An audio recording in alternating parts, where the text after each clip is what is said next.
మోకాళ్లలో గుజ్జును పెంచి నొప్పిని తగ్గించి సర్జరీని దూరం చేసే ఫ్రీడమ్ వాక్.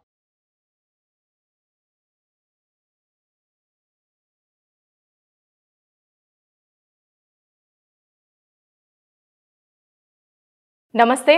ప్రస్తుతం మనతో ఉన్నారు ప్రముఖ ఆధ్యాత్మికవేత్త, ప్రముఖ జ్యోతిష వాస్తు పండితులు మనతో సూర్యనారాయణ శర్మ గారు ఉన్నారు. వారితో మాట్లాడదాం. నమస్కారం గురుగారు. నమస్కారం అమ్మ. శుభం బియాదు. గురుగారు, ఇప్పుడు 2024 సంవత్సరంలో అసలు మిథున రాశి వారికి ఏ విధంగా ఉందండి? మిథున రాశిలో మనం వృషభ నక్షత్రం వస్తున్నామా 3-4 పాదాలు, ఆరుద్ర నక్షత్రం వస్తున్న 4 పాదాలు, అలాగే పునర్వసు నక్షత్రం మొదటి 2-3 పాదాలు వస్తాయి. సో 3 అద్భుతమైన. పునర్వసు నక్షత్రం గురుడి నక్షత్రం ఉంటాం, ఆరుద్రము శివుడి నక్షత్రం, అలాగే శని యొక్క నక్షత్రం రాహు నక్షత్రం ఉంటాం. సో ఈ 3 నక్షత్రాలకు సంబంధించిన వాళ్ళకి ఎలా ఉంటున్న విషయానికి వచ్చినప్పుడు ఏంటంటే ఫస్ట్ హాఫ్ తీసుకుందాం అంటే, ఎందుకంటే ఒక గురుడు మారుతున్నాడు 4 నెలల తర్వాత. గురుగ్రహం అంటే బృహస్పతి, మిగిలిన రాహు శని ఈ 2 మాత్రం యాజ్ ఇట్ ఈజ్ అలా ఉంటున్నారు. కాబట్టి ఈ బృహస్పతి ఏకాదశంలో ఉన్నాడు యాజ్ ఆన్ టుడే. అంటే లాభం ఇచ్చే ప్రదేశంలో ఉన్నాడు. మనం ఫిల్టర్ చేసుకుందాం. ఎలా చేసుకుందాం అంటే, ముందు భాగ్యంలో శనీశ్వరుడు కూర్చున్నాడు మిథున రాశి వారికి. భాగ్యం అంటే భాగ్యాధిపతి భాగ్యంలో ఉన్నాడు. 9th lord is 9th house, fine.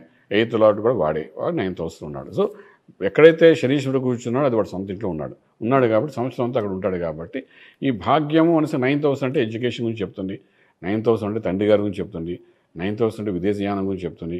వాళ్ళ యొక్క లైఫ్ ఎలా ఉంటుంది, విదేశాల్లో వెళ్ళి చదువుకోని వాళ్ళు విద్యార్థులు ఉంటారు, సెటిల్ అవ్వాలనుకునే వ్యక్తులు ఉంటారు, వాళ్ళకి ఎలా ఉంటుంది చెప్తుంది. ఇలాగా సాటర్న్ ఎప్పుడైతే అక్కడ 9th హౌస్ వచ్చాడో ఈ యొక్క ఎడ్యుకేషన్లో చేంజెస్, తర్వాత హయ్యర్ ఎడ్యుకేషన్ కోసం వెళ్ళాలని ప్రయత్నం కానీ, అది విదేశాలకు వెళ్ళాలని చేసే ప్రయత్నం కానీ, వీటన్నిటిలో ఒక మూమెంట్స్ వచ్చే అవకాశం అయితే మనకు కనబడుతుంది. అంటే న్యూ థింకింగ్ అన్నమాట. లైఫ్లో న్యూ థింకింగ్ అని కనబడుతుంది అన్నమాట. ఆ థింకింగ్ చేసుకుంటూ ముందుకెళ్ళ చేసే ప్రయత్నంలో కొంత సక్సెస్ కనబడుతుంది అన్నమాట. అలాగే అక్కడ సాటర్న్ 9th హౌస్లో కూర్చున్నాడు. 9th హౌస్లో ఉన్నాడు అంటే డెఫినెట్గా 9th హౌస్ అబౌట్ ఫాదర్ ఉంటాం. ఫాదర్ ఉన్నప్పుడు అంటే ఫాదర్కి ఏదైనా ఉంటే ఈ సంవత్సరం అంటే ఏ జాతకుడు అయితే వాళ్ళ నాన్నగారికి కొంత క్రైసిస్ కనబడవచ్చు. అంటే కొన్ని హెల్త్ ఇష్యూస్ చిన్న చిన్న వచ్చే అవకాశం ఉంటుంది. అంతకంటే మనకు మేజర్గా మనకు ఇబ్బంది పడే విషయం ఏంటంటే ఫాదర్ కొంచెం ఇల్ హెల్త్ ఉండడం, ఫాదర్ కోసం ఖర్చు పెట్టడం, ఆ మెడికల్ ఖర్చు పెట్టడం, ఆ స్ట్రెస్ మనం తీసుకోవడము, ఇవన్నీ మనకు సాటర్న్ వల్ల జరుగుతుందన్నమాట.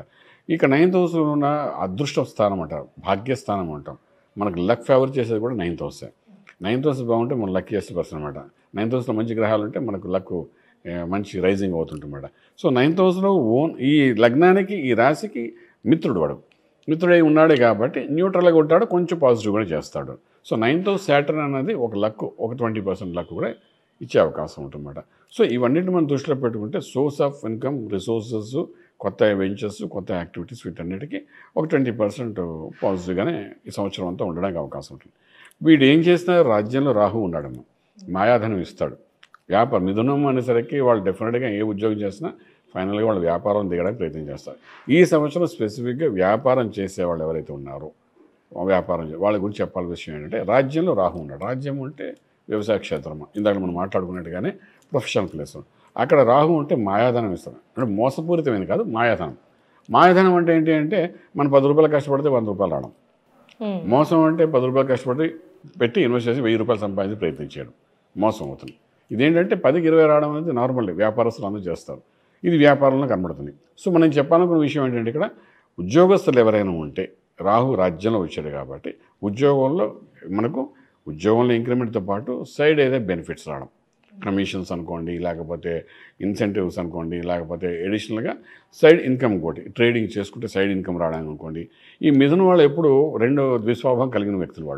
వాళ్ళు ఏంటంటే ఒక సంపాదనతో ఖుషీగా ఉంటారు. వాళ్ళకి పక్కన ఏదో దొరకాలి. ఇప్పుడు మనం చూస్తారా, మన పల్లెటూరు వెళ్ళినప్పుడు దొంగతనంగా కోసుకున్న మామిడికాయ అంటే సరదా పడతాం, కొనుక్కుని వచ్చిద్దామే ఇంట్రెస్ట్ చూపించుకొని మనం కొట్టుకుని వస్తే బాగా సరదా పడతాం. అలా వీళ్ళు ఏంటంటే మిథున వాళ్ళు డెఫినెట్గా వాళ్ళు ఏదో ఒక సైడ్ ఇన్కమ్ కోసం గట్టిగా ఆలోచన చేస్తుంటారు. ఆ ఆలోచనలో సక్సెస్ అవుతారు. ఫర్ ఎగ్జాంపుల్ ఒక ఐటీలో వర్క్ చేస్తున్నాడు, వాడు సైడ్ ఇంటి దగ్గర చిన్న మినీ హోటల్ ఏదో ఫాస్ట్ ఫుడ్ సెంటర్ పెట్టాలనుకుంటాడు, సరదాగా పెడితే సక్సెస్ఫుల్ అవుతున్నారు. ప్రాబ్లం లేదు. Specially food industry, pharma industry, agriculture industry, తర్వాత మీడియా రంగం వాళ్ళు, అలాగే మన ఫిల్మ్ ఇండస్ట్రీ వాళ్ళు, ప్రొడ్యూసర్, డైరెక్టర్, మొత్తం అందరికీ వీళ్ళందరూ, అలాగే ట్రేడింగ్ చేసేవాళ్ళు, బంగారం వ్యాపారం చేసేవాళ్ళు, వీళ్ళందరికీ కూడా ఈ సంవత్సరం రాజ్యంలో రాహు ఉన్నాడు కాబట్టి మూలధనం అంటే గ్రాస్ ప్రాఫిట్స్, గ్రాస్ ఇన్కమ్ అనేది హెవీగా ఉండడానికి అవకాశం ఉంటుందన్నమాట. అలా ఉంటుంటే అక్కడ లాభంలో గురుడు వచ్చి ఉన్నాడు. లాభంలో ఉంటాడు ఫస్ట్ 4 months.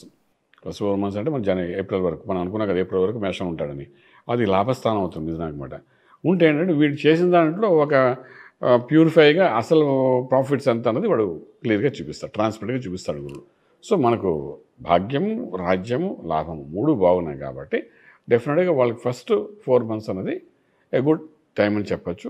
నెక్స్ట్ 4 months దగ్గర 4 months తర్వాత వచ్చి 8 months ఏంటంటే 12 ఇంట్లో గురుడు వచ్చి కూర్చుంటాడు. అది వాడు శత్రుక్షేత్రంలో కూర్చుంటాడు, ఈ రాశి వాడికి సపోర్ట్ చేయడం వాడు దేనికిను. సో ఏంటంటే రాంగ్ క్యాలిక్యులేషన్స్ వేయడము, రాంగ్ ఐడియాస్ ఇవ్వడము, ఇచ్చి దానికోసం ఖర్చు పెట్టించడం, తర్వాత రిలైజ్ అవ్వడము, ఇవన్నీ ఏప్రిల్ నుండి చూపిస్తుంటాడు. సో మనకి ఏంటంటే ఫస్ట్ 4 months ఎస్టాబ్లిష్మెంట్ ప్రాపర్గా చేసుకోగలిగితే మిథున రాశి వాళ్ళు డెఫినెట్గా ఆ ఎస్టాబ్లిష్మెంట్ చేసిన దాన్ని కంటిన్యూస్గా 8 months ఉండగలిగితే they are into very much profitable place. ఎందుకంటే ఈ 3 planets సినిమా అంతా చూపిస్తాయి ఈ సంవత్సరం అంతా. ఏది సినిమా అంటే ఈజీగా అర్థమవుతుంది చెప్పానంటే రాహు, శని అండ్ బృహస్పతి. మిగిలిన వాళ్ళు ఇఫ్సార్ బర్త్లా ఉంటాయి, ఈ 3 మాత్రం కన్ఫర్మ్గా చూపిస్తాయి. సో వీళ్ళ యొక్క ట్రాన్సిట్ అలా ఉంది కాబట్టి మనం డెఫినెట్గా ఫస్ట్ 4 months మంచి ఎస్టాబ్లిష్ చేయాల్సిన అవకాశం ఎంతనా వీళ్ళకుంటే చెప్పగలుగుతాము. అలానే ఇప్పుడు నిరుద్యోగులు ఉంటారు కదండి, ఉద్యోగం లేని వాళ్ళకి ఈ సంవత్సరంలో అంటే వచ్చే ఛాన్స్ ఉందంటారా? నిరుద్యోగులకి ఏంటంటే చిన్న లాటరీ తగిలినట్టు అవుతుందండి. కానీ మెయింటైన్ చేయగలిగితే 4 months ఇప్పుడు చూస్తే ప్రొవిజన్ పీరియడ్ అంటారు, ఏదో చిన్న ఉద్యోగ రంగం 3 నెలలు కరెక్ట్గా చేస్తే పర్మనెంట్ చేస్తాం 6 నెలలు అంటారు. అలాంటివి కొన్ని అవకాశాలు దొరుకుతాయి. ఎందుకు రాహు రాజ్యంలో ఉన్నది దొరుకుతుంది. సో ఇంటలెక్చువల్ ప్లానింగ్తో వాళ్ళు సక్సెస్ఫుల్ అవుతారు, డెఫినెట్గా ఎస్టాబ్లిష్ చేసుకుంటారు. సో డెఫినెట్గా ఈసారి మంచి మూమెంట్ వస్తుంది చెప్పడానికి అవకాశం పడి. అలానే ఇప్పుడు వివాహ ప్రయత్నాలు చేస్తున్న వాళ్ళకి కూడా అండి ఈ ఇయర్లో అసలు ఏ విధంగా ఉండొచ్చు అంటారు? కొంచెం న్యూట్రల్గా ఉంటుంది మా వివాహ వ్యవస్థ కోసం. అంటే మనం ఒక్కొక్కసారి వివాహ వ్యవస్థకు మధ్యవర్తిత్వం వహించి నడుపుతాం కొన్ని, తర్వాత మన పిల్లలకి చేయాలనే ఉద్దేశంతో ప్రయత్నాలు మొదలు పెడతారు కొన్ని. ఈ ప్రయత్నాలు మొదలు పెడతారు కానీ గురుబలం అనేది కొంచెం తక్కువగా వీలుకుంటుందన్నమాట. గురుబలం తక్కువ ఉన్నప్పుడు ఏంటంటే కొంచెం మనం నిదానంగా ఉండడం అవసరం ఉందన్నమాట. నేను చాలామంది చెప్తుంటాను ఏంటంటే గురుబలం ఉందా, ఈ సమయంలో పెళ్లి సంబంధాలు చూడొచ్చా చూడకూడదా అని చాలామంది మనకు అడుగుతుంటారు. అలా అడిగినప్పుడు ఈ మిథున రాశి వారు ఈ సంవత్సరం కొంచెం న్యూట్రల్గా ఉండగలిగితే, అంటే మరీ ఎక్కువ అడావిడి చేయకుండా ఏదో చిన్న ప్రయత్నం చేయడం, అవ్వకపోతే పర్వాలేదు వచ్చి అడా చేద్దాం అని అనుకోగలిగితే పర్వాలేదు. ఇది అగైన్ డిపెండ్స్ ఆన్ దశలు అంతర్దశలు ఉంటాయి. దశలు బాగుండి యోగ దశలు కానీ వస్తే వివాహం ఆటోమేటిక్గా అయిపోతుంది. బట్ మన ట్రాన్సిట్ ప్రకారం చూస్తే మాత్రం గురుబలం తక్కువ ఉంది కాబట్టి మనకు కొంచెం ఎక్కువ ప్రయత్నం చేయక్కలేదు గురించి. అలానే ఈ రాశి వారికి ఆరోగ్యం పరంగా ఏ విధంగా ఉండొచ్చండి? ఆరోగ్యం అంటే ఇప్పుడు అంటే ఇప్పుడు ఆల్రెడీ కుజుడు ఉన్నాడు వాళ్ళకి ఈ సంవత్సరం, కుజుడు వృశ్చికంలో వచ్చి ఉన్నాడు కాబట్టి ఇంకా కంటిన్యూస్ వాడే అలర్ట్ చేయాలి ఉంటే. So exit part of the బాడీలో వాళ్ళకి ఇబ్బంది కలుగుతుంది. ఎగ్జిట్ అంటే ఇది ఎంట్రీ, ఎగ్జిట్ అంటాం. ఎంట్రీ అంటే కళ్ళతో చూస్తాం, శ్వాస, తింటాం, వింటాం, ఇవన్నీ ఎంట్రీస్. ఎగ్జిట్ అంటే దిగువ భాగం అన్నమాట. సో మిథునం వాళ్ళకి అంటే దిగువ భాగంలో మెడికల్ ప్రాబ్లమ్స్ అనేది వచ్చే అవకాశం ఉంటుంది. కొంచెం ఏమైనా కనబడితే మాత్రం డెఫినెట్గా వాళ్ళు ట్రీట్మెంట్ తీసుకోవాలి. క్రానిక్ ఇష్యూ ఒకటి చూసుకోగలిగితే చాలా బాగుంటుంది. ఇవి కనబడతాయి ఎందుకంటే స్టార్టింగ్లో కుజుడు ఉన్నాడు అక్కడ, ఈ కుజుడు మీద శని దృష్టి కూడా పడి ఉంది. సో డెఫినెట్గా వాడు దిగువ భాగంలో ఇబ్బంది పడితే అది మేల్ కానీ ఫిమేల్ కానీ ఏదైనప్పటికీ సో షుడ్ బి అంటే ఇక్కడ బడ్జెట్ దగ్గర నుండి ప్యాంక్రియాస్ అనుకోండి, ఇండైజెస్ట్ సిస్టమ్ అనుకోండి, లేకపోతే గ్యాస్ట్రిక్ అనుకోండి, ఇంకొంచెం కిందకి వెళ్తే some other medical problems, urinal infection అనుకోండి, ఇమోషనల్ ఇన్ఫెక్షన్ అనుకోండి, ఇలాంటివన్నీ ఉంటాయి కదా. సో వీటన్నిటిని మాత్రం కొంచెం జాగ్రత్త తీసుకోవాల్సి వస్తుంది ఈ సంవత్సరం. అంటే ఈ రాశి వారికి ఎలాంటి పరిహారం చేస్తే మంచిదండి?